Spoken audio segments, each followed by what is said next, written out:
philosophical meeting. Okay, I'm filming now. I'll edit out. Definitely make plans to go to El Yunque. Oh, the rainforest. Yeah. Everyone is okay. Well, we definitely have to. Oh yeah, the rainforest And is cool. we didn't, when we went, Yeah. it was so expensive to do the tour that we just said, how about we rent a car for $10? And we drive there. We get a GPS and we just drive, and it was great because you can go on your own time. And we actually. Can you go up in the what's called in the walk the ropes and the trees? Well, you can kind of pace it your own, however you want to do it. You can. We had my little cousin who at the time wasn't quite one, so we had a stroller rolling up this mountain. So there was only so much we could do pathwise, but it was great. It was so beautiful. How far is it from San Juan?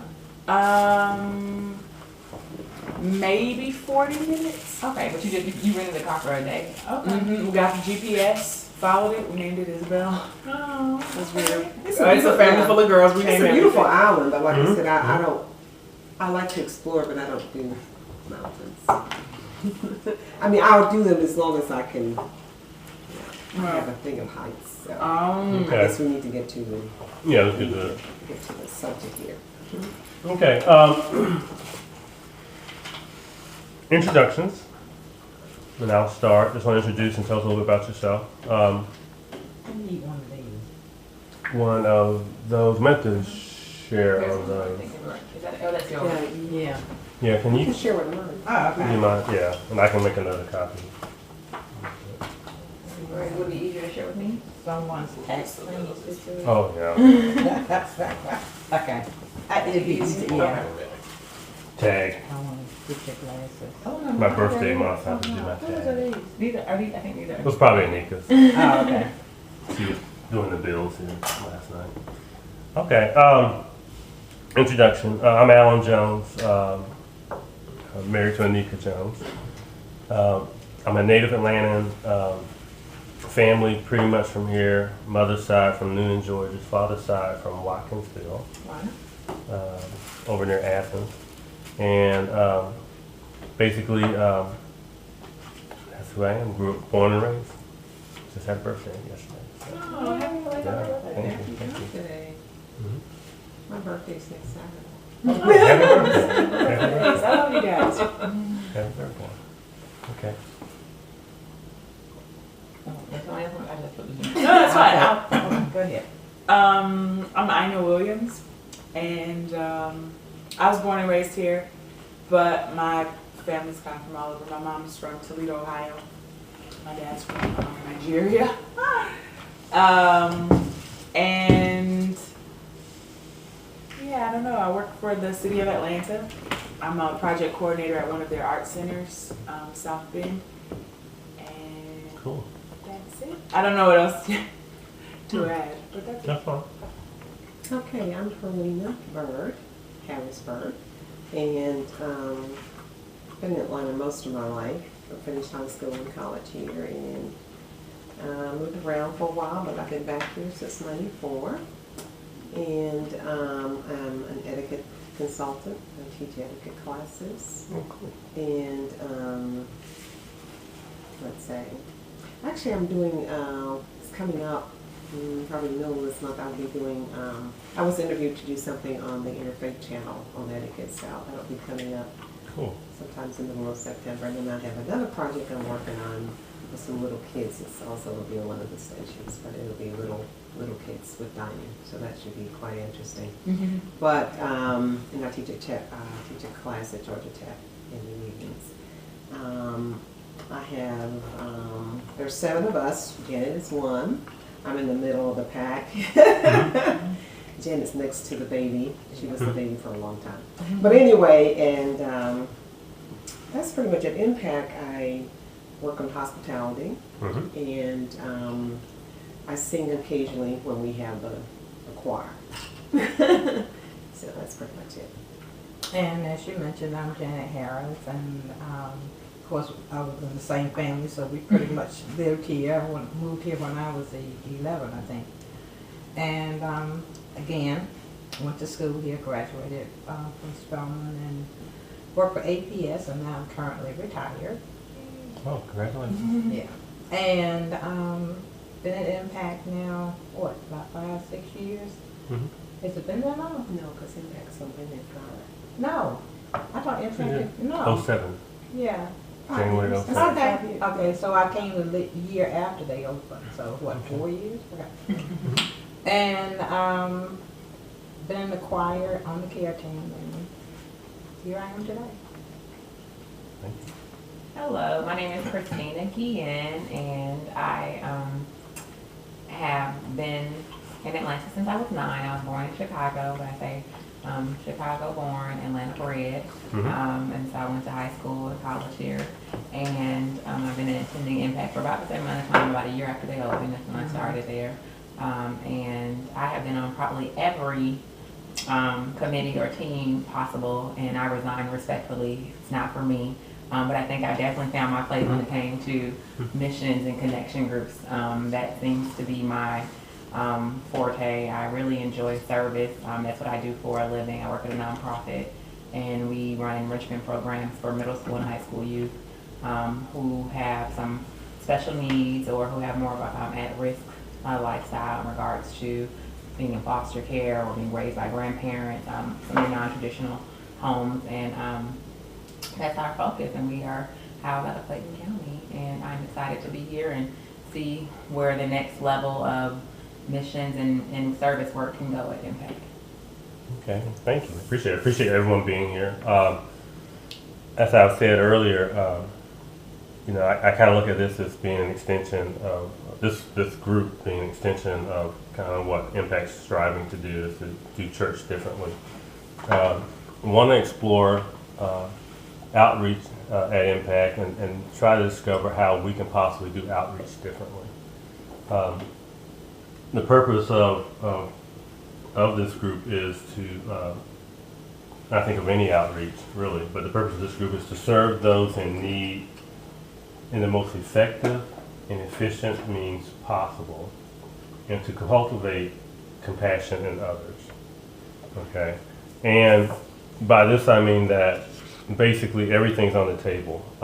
As most of you are probably aware, in the past we've had at least 3 types of homeless missions or outreach missions. Well, there are a number of ones we've done. The ones that I've been a part of have been the Winter Coat and Sleeping Bag Drive, Toiletry Drive or Spring Drive we've done on various occasions, and also reaching out to shelters that house children, having a children's initiative.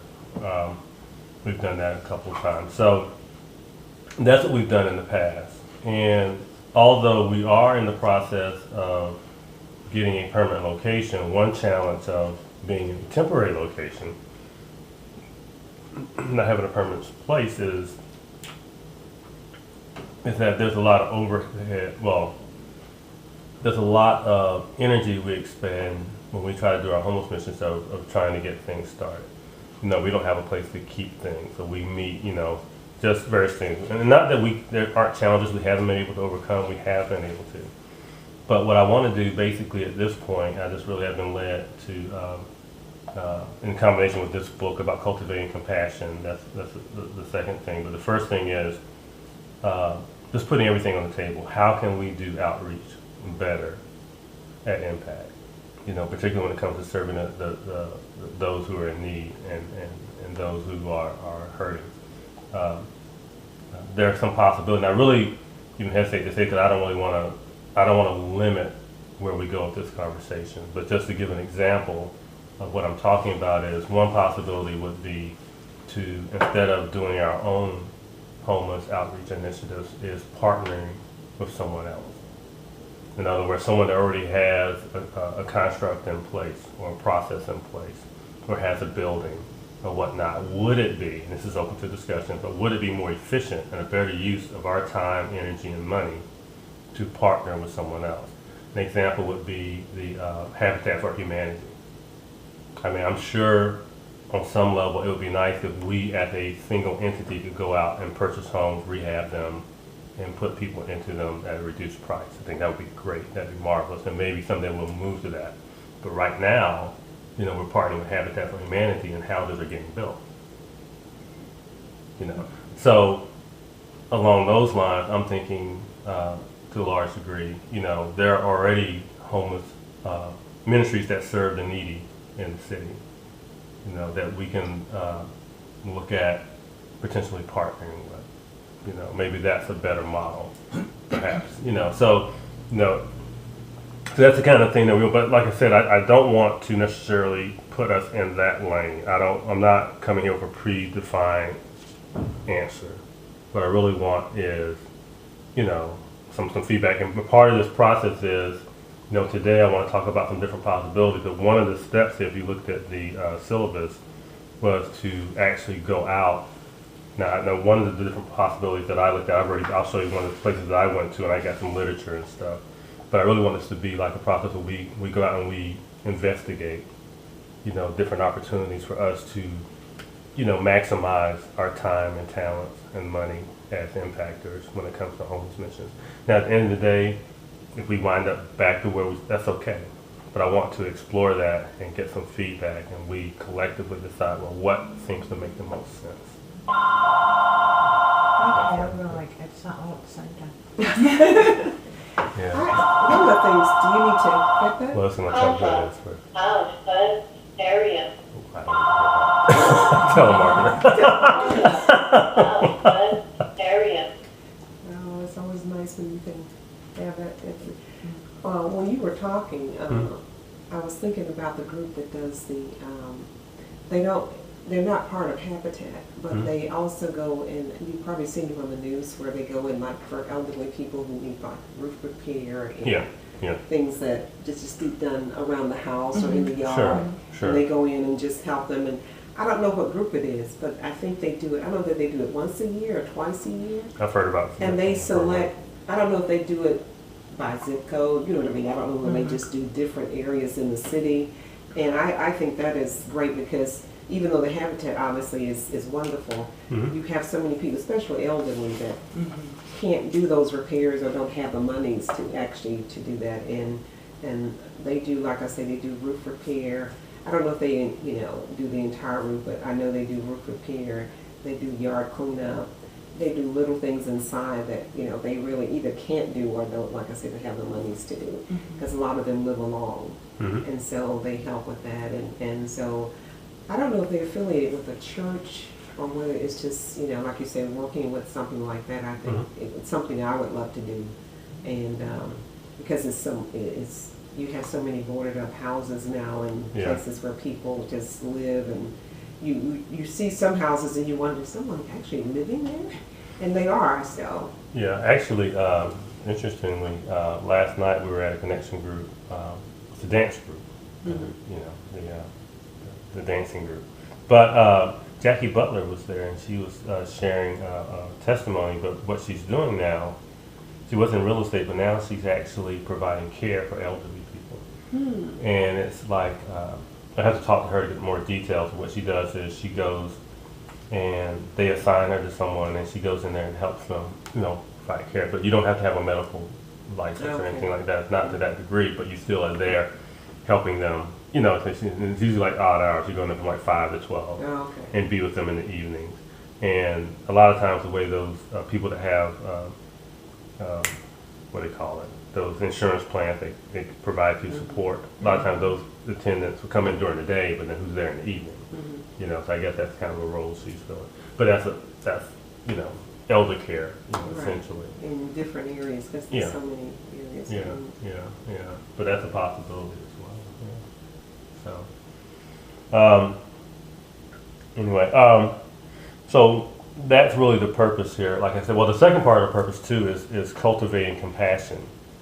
Because it's one thing to identify, you know, those opportunities which might best serve the need in the community, and those which we think we can plug in the best to and be the most effective at and the most efficient at. But the other thing too is to cultivate compassion in others, and at impact and outside of impact. And that's where this book comes in. I'm sure there are other books that deal with the same subject. Yeah.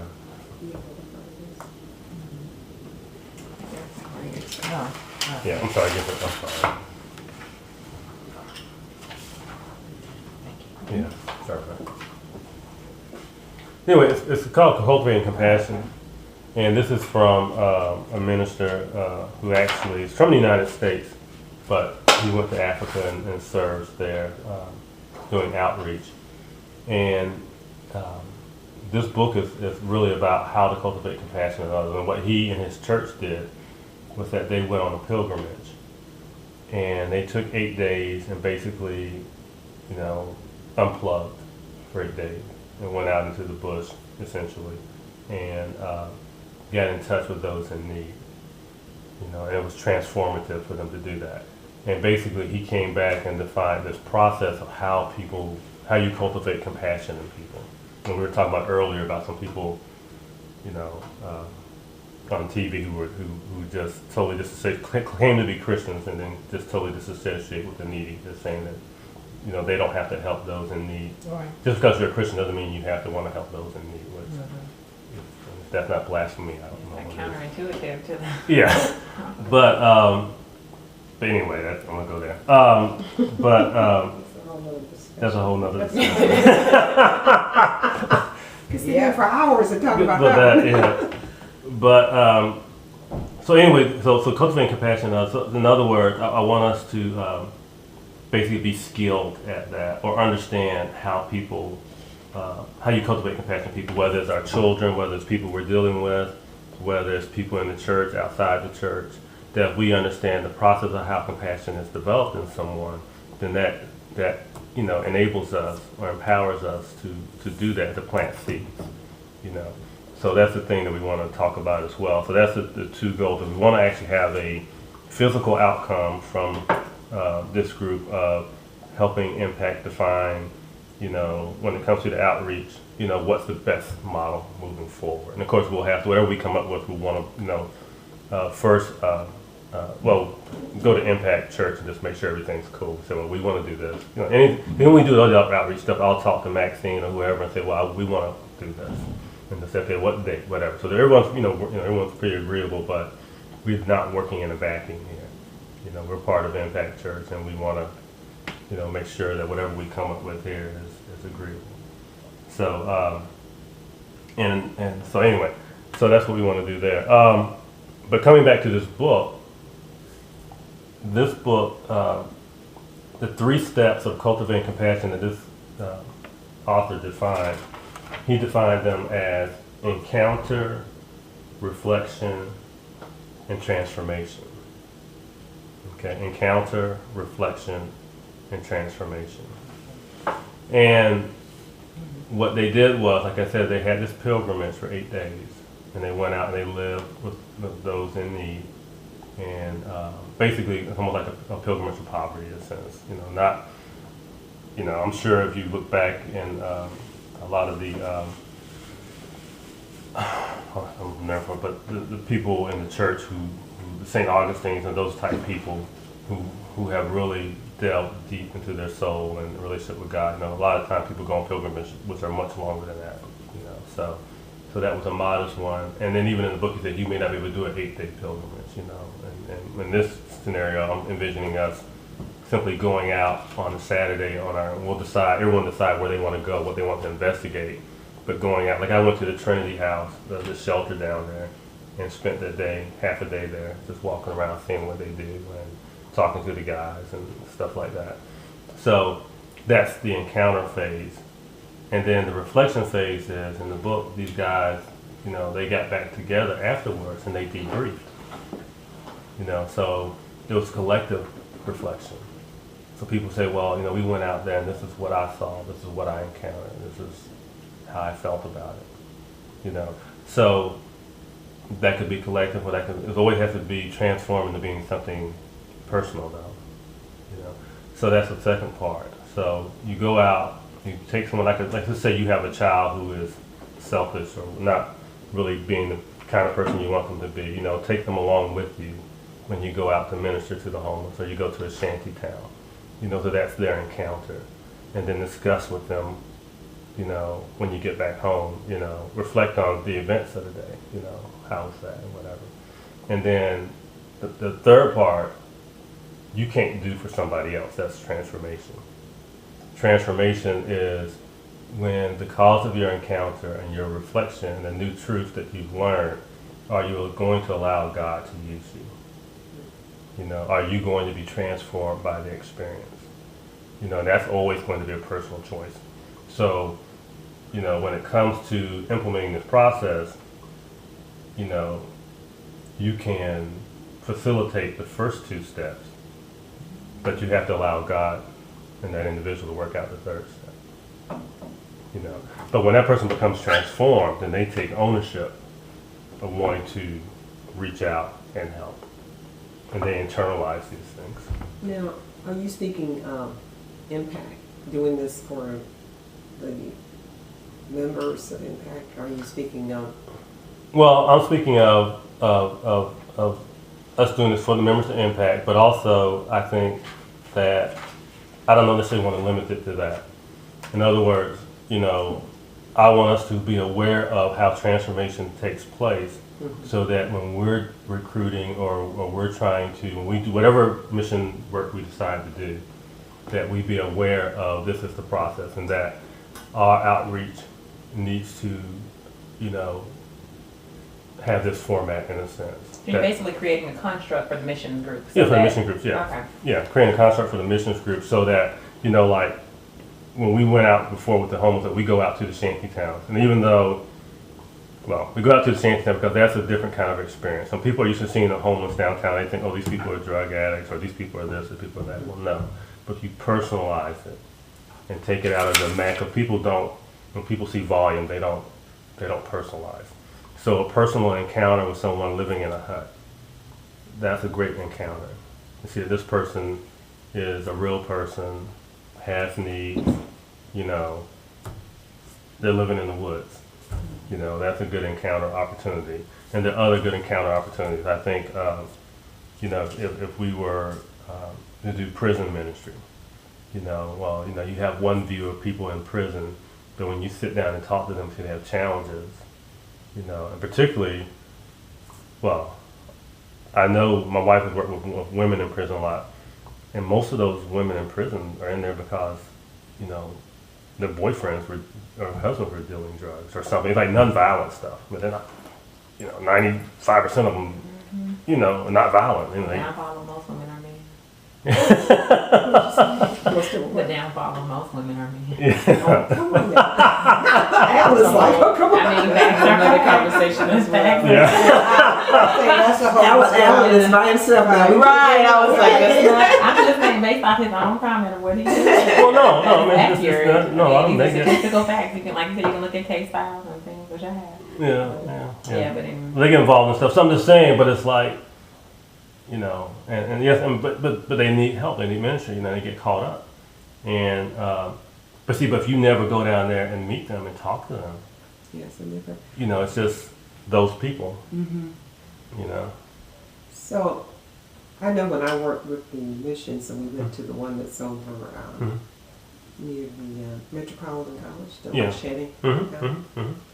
They had a very organized. Yeah, that one was more organized Yeah, I mean, it was like a little than village. any other in town. Yeah. And that was quite interesting. Yeah. There was one woman. When we went there, there was one woman. And her story, we actually got a chance to talk to someone, you know, in detail. And she actually has family here. She has a son, and he has wife and children. And she said sometimes they will have me to come and stay with them and take care of the kids. But then she comes back to this place. And I looked at her when she was saying that, and I'm going like, I thought that was so, I'm like, why don't you live with your son? Because, I mean, they had like a little, you say, what do you call it? I mean, it's like a little shanty. I mean, it's just like, it's not as large as, I don't even know how, maybe the size But you know- of a bathroom. It's not even that large. But there's a gentleman in another shanty town in town who we encounter regularly when we go out, and he has family in town. But the thing that I've come to realize is that, and Ronald Reagan facilitated some of this, but a lot of people, and then all different types of people who are homeless too. I mean, people that are temporary homeless, or the people who are consistently homeless. Now, a lot of people who are consistently homeless have coping